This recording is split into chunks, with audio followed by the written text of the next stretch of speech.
stylo de CC. SE, la police n'y peut rien, même l'armée n'y peut rien. SE, V-R-A-N, SE-O, SE-O, SE, V-R.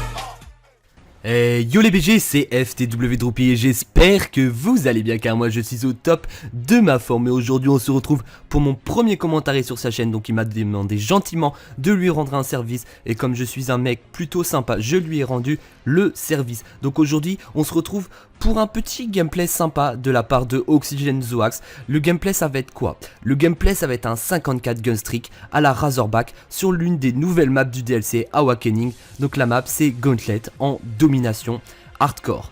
Donc voilà, ça c'était pour le gameplay. Mais aujourd'hui on va pas s'arrêter au gameplay, aujourd'hui on va aborder un petit sujet sur Call of comme vous les aimez tant. Mais j'espère que vous apprécierez ça. Donc le sujet ça va être quoi? Le sujet ça va être les innovations dans la série Call of Duty. Est-ce que Call of devient trop futuriste? Est-ce que les innovations sont trop poussées dans Call of Duty? Est-ce que ça ne nuit pas au jeu? Voilà, trop de questions dans ma tête qui se posent là. Je suis sûr que tu as lâché au bout de la première question. Donc il faut savoir que tout d'abord, les innovations, il faut savoir qu'elles sont présentes depuis le début de la série Call of Duty.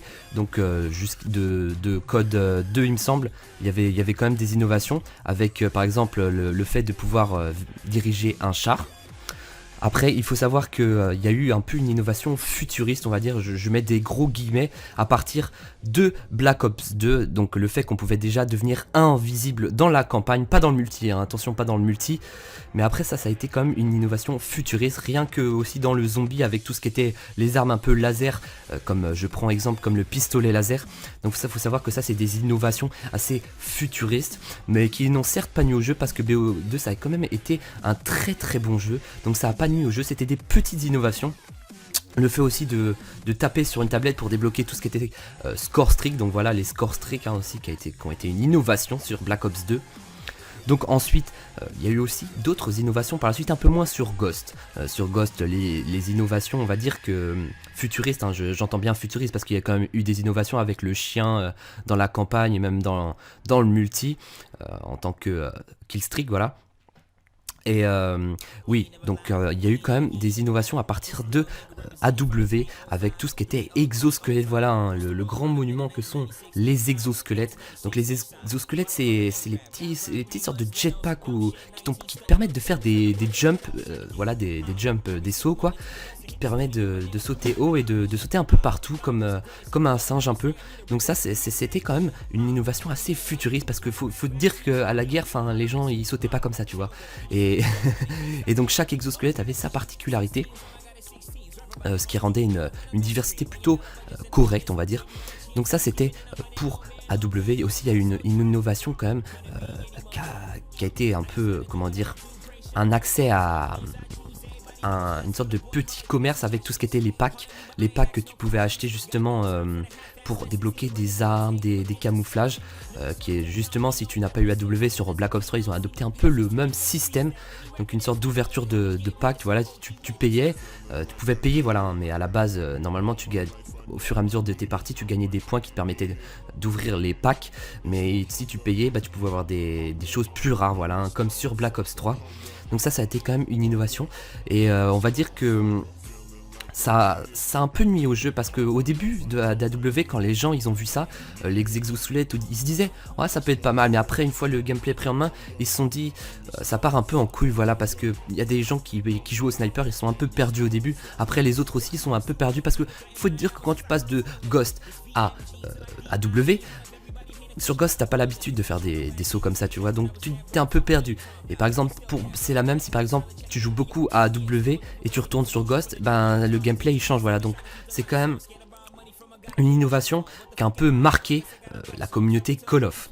Ensuite, après, il faut savoir qu'au niveau des innovations, il y a eu les grenades aussi, tout ce qui était accessoires, voilà, hein, des accessoires de plus en plus futuristes, comme par exemple si tu regardes les grenades avant sur Code 4, les grenades, t'avais quoi? Grenade frag et grenade flash.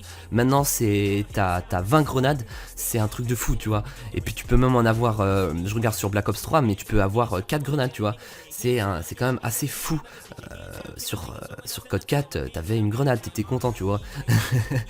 Pareil pour tout ce qui était kill streak, voilà. Kill streak et pas score streak ou je sais pas quoi, tu vois. Ça a été une innovation. Bon après on a su s'adapter à ça. Mais c'était quand même une innovation qui a un peu marqué, tu vois. Parce que sur Code 4, t'avais 3 killstreaks, voilà. T'avais le drone, la frappe à 5 kills d'affilée et l'hélicoptère à 7. Et voilà, tu débloquais l'hélicoptère, t'étais content. Maintenant, t'as la nuque, la mob, t'as des killstreaks comme l'unité GI, t'as des trucs, c'est n'importe quoi, tu sais pas d'où ça sort. Donc voilà, ça reste des innovations. Après... apparemment ça a plu à la communauté puisqu'ils ont continué à en faire, mais on va dire que ça a gâché un peu la simplicité de Call of et maintenant on part plus sur un mélange entre Crysis et Halo. C'est plus trop Call of, tu vois, c'est moins simpliste qu'avant.